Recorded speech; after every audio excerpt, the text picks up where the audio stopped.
సంగారెడ్డి జిల్లా పట్టంచెరు పట్టణంలో ఉద్రిక్తత నెలకొంది. కాంగ్రెస్ కార్యకర్తలు ఎమ్మెల్యే గూడె మహిపాల్ రెడ్డి క్యాంపు కార్యాలయాన్ని ముట్టడించి రచ్చరచ్చ చేశారు. ఆఫీస్లోని ఫర్నిచర్ మొత్తం ధ్వంసం చేశారు. నియోజకవర్గంలో జరిగే ప్రభుత్వ, ప్రైవేట్ కార్యక్రమాల్లో పాత కాంగ్రెస్ నాయకులను ఎమ్మెల్యే పట్టించుకోకపోవడంపై కాంగ్రెస్ శ్రేణులు బగ్గుమన్నారు. ఎమ్మెల్యే మొండి వైఖరికి నిరసనగా పట్టణంలో భారీ ర్యాలీ తీశారు. కాంగ్రెస్ కార్యకర్తలు పెద్ద సంఖ్యలో తరలివచ్చి రోడ్డుపై ఆందోళనకు దిగారు. పోలీసులు వారిని అడ్డుకునే ప్రయత్నం చేయగా ఇరువురి మధ్య తోపులాట జరిగింది.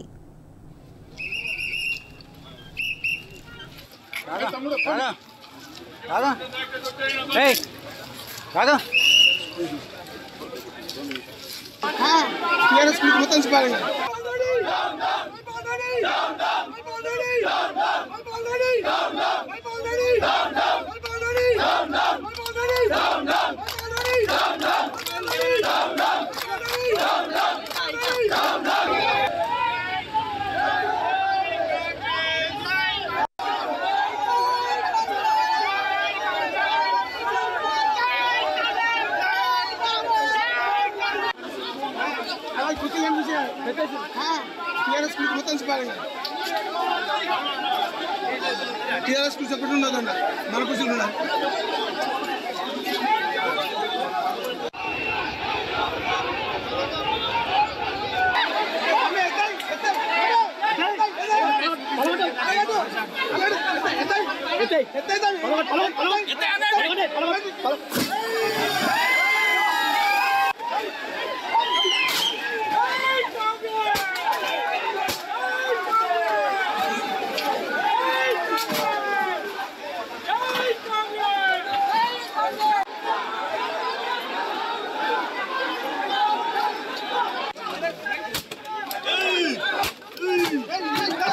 Mana out ayi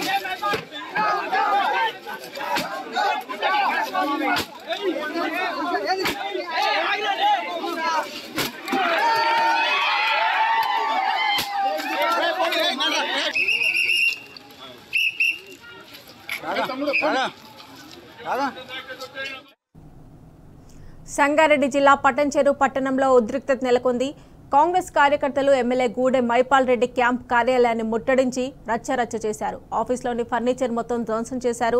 నియోజకవర్గంలో జరిగే ప్రభుత్వ, ప్రైవేట్ కార్యక్రమాల్లో పాత కాంగ్రెస్ నాయకులను ఎమ్మెల్యే పట్టించుకోకపోవడంపై కాంగ్రెస్ శ్రేణులు బగ్గుమన్నారు. ఎమ్మెల్యే మొండి వైఖరికి నిరసనగా పట్టణంలో భారీ ర్యాలీ తీశారు. కాంగ్రెస్ కార్యకర్తలు పెద్ద సంఖ్యలో తరలివచ్చి రోడ్డుపై ఆందోళనకు దిగారు.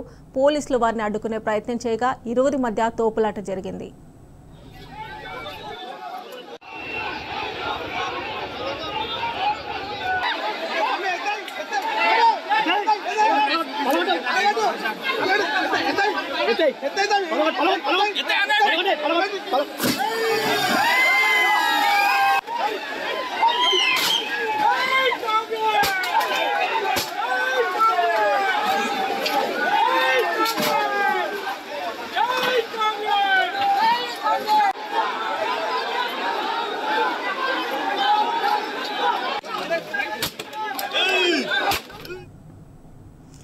ఇదే విషయానికి సంబంధించి మరిన్ని డీటెయిల్స్ మా ప్రతినిధి రంగాచారి అందిస్తారు. రంగాచారి, చెప్పండి. పట్టంచెరులో ఎమ్మెల్యే గూడె మహిపాల్ రెడ్డి క్యాంప్ కార్యాలయాన్ని ముట్టడించి ఆఫీస్లోని ఫర్నిచర్ మొత్తాన్ని ధ్వంసం చేసినట్లుగా తెలుస్తుంది. డీటెయిల్స్ ఏంటి?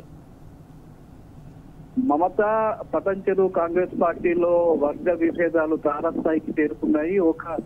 ఒకరిపై ఒకరు దాడులు చేసుకునే స్థాయికి అక్కడి పరిస్థితులు వెళ్ళాయి. తాజా ఘటనకు ఉదాహరణగా చెప్పుకోవచ్చు. ఏకంగా ఎమ్మెల్యే మహిపాల్ రెడ్డికి సంబంధించిన క్యాంపు కార్యాలయంపై అదే పార్టీకి సంబంధించిన, కాంగ్రెస్ పార్టీకి సంబంధించిన మరో వర్గం నాయకుడు కాటా శ్రీనివాస్ వర్గానికి చెందినటువంటి వర్గం అంతా ఏకంగా వెళ్లి క్యాంపు కార్యాలయంపై దాడి చేసి అందులోని ఫర్నిచర్ ని కూడా ధ్వంసం చేసిన పరిస్థితి ఈ రోజు నెలకొన్నది. అది కాంగ్రెస్ పార్టీలో ఉండేటువంటి వర్గ విభేదాలకు ఇదొక ప్రత్యక్ష ఉదాహరణగా మనం చెప్పుకోవచ్చు. ఈ రోజు ఉదయం నుంచి కూడా పట్టంచెరులో ఒక ఉద్రిక్తకరమైనటువంటి వాతావరణం నెలకొన్నది. అది ఏదో వేరే వర్గాలకు సంబంధించిన గొడవలు కాదు, వేరే పార్టీలకు సంబంధించిన గొడవ కాదు. అది కాంగ్రెస్ పార్టీకి సంబంధించిన అంతర్గతంగా జరుగుతున్నటువంటి వర్గ విభేదాలు తారస్థాయికి తగ్గినటువంటి ఘటనలో భాగంగానే చూడవచ్చు.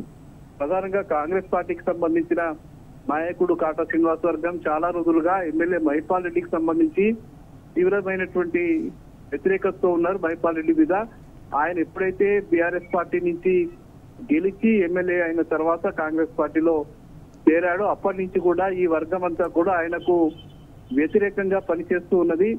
పటంచెరు నియోజకవర్గంలో తమ ఆధిపత్యాన్ని ఎక్కడ కూడా కోల్పోకుండా చూసుకునేటువంటి పరిస్థితిలో భాగంగా కాటా శ్రీనివాస్ గౌడ్కు సంబంధించిన వర్గం అంతా కూడా ఎమ్మెల్యే మైపాల్ రెడ్డిని వ్యతిరేకిస్తూ వస్తున్నారు. వాళ్ళు ఏ కార్యక్రమం మైపాల్ రెడ్డికి సంబంధించిన జరిగినా కూడా అందులో హాజరు కావడం లేదు, అక్కడికి వెళ్ళడం లేదు.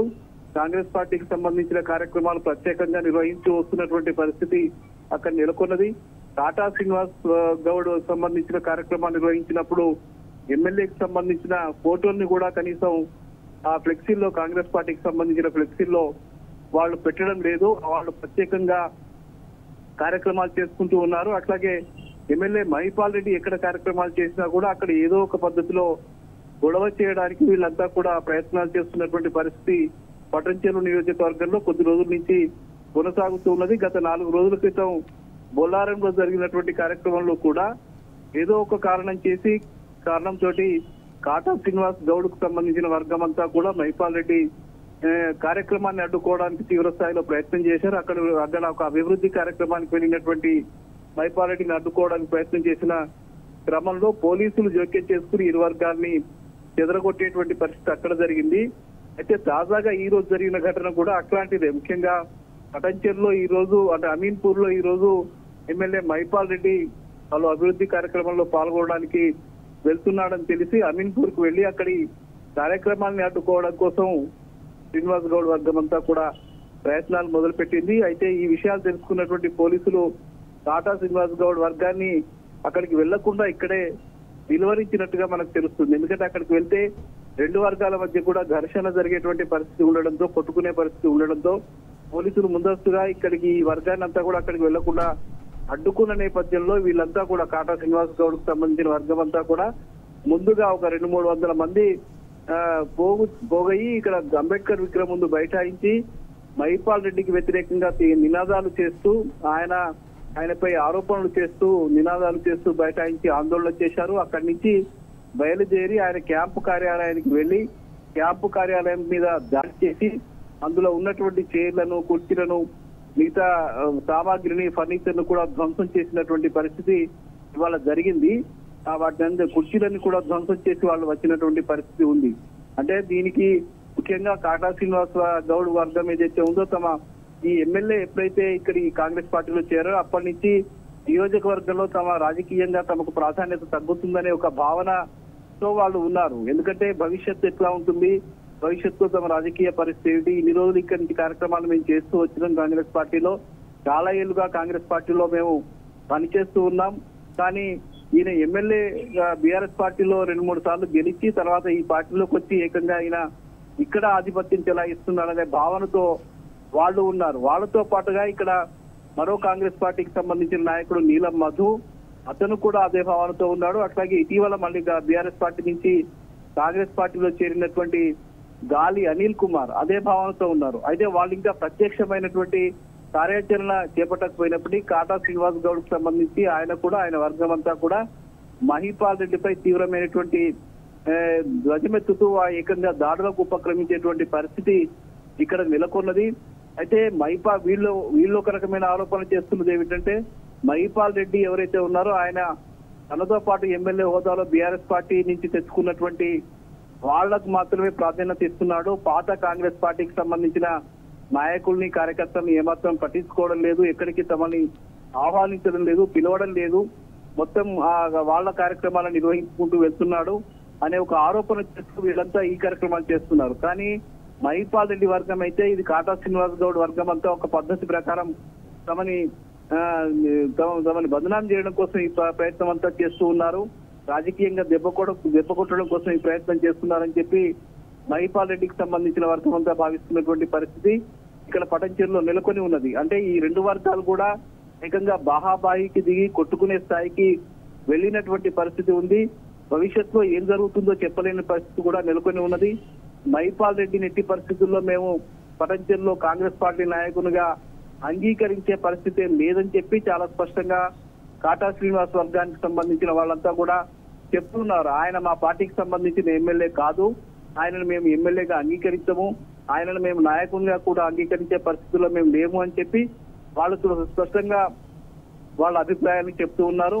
కాంగ్రెస్ పార్టీని ముందుకు తీసుకువెళ్లేది మేమే, భవిష్యత్తులో కూడా కాంగ్రెస్ పార్టీని ముందుకు తీసుకువెళ్లేది మేమే. ఒకవేళ భవిష్యత్తులో మళ్ళీ కనుక మైపాల్ రెడ్డికి వచ్చే రోజుల్లో కనుక ఏదైనా టికెట్ ఇచ్చినా కూడా, వచ్చే ఎన్నికల్లో టికెట్ ఇచ్చినా కూడా ఆయనను ఓడించడం ఖాయమనే పద్ధతిలో ఇప్పటి నుంచే వాళ్ళు చెప్తున్నటువంటి పరిస్థితి నెలకొంది. అంటే ఇది ఒక రాజకీయ యుద్ధం అనే చెప్పవచ్చు. ఇరు వర్గాల మధ్య ఒక రాజకీయ యుద్ధం, ఒకరి ఆధిపత్య యుద్ధంగా మనం చెప్పుకోవచ్చు. మైపాల్ రెడ్డి కూడా కాంగ్రెస్ పార్టీలో చేరడం వెనుక జరిగినటువంటి పరిణామాలను కూడా మనం చూసినాం. ఆయనను ఒక రకంగా అన్ని రకాలుగా ప్రభుత్వం ఇబ్బంది పెట్టింది. బీఆర్ఎస్ పార్టీ నుంచి గెలిచినటువంటి ఆయనను చాలా రకాలుగా అధికార పార్టీకి సంబంధించిన ప్రభుత్వం చాలా ఇబ్బందులకు గురి చేసింది. ఆయన మీద ఐటీ దాడులు చేసిండ్రు. అట్లాగే ఈడీకి సంబంధించిన సోదాలు కూడా జరిగాయి.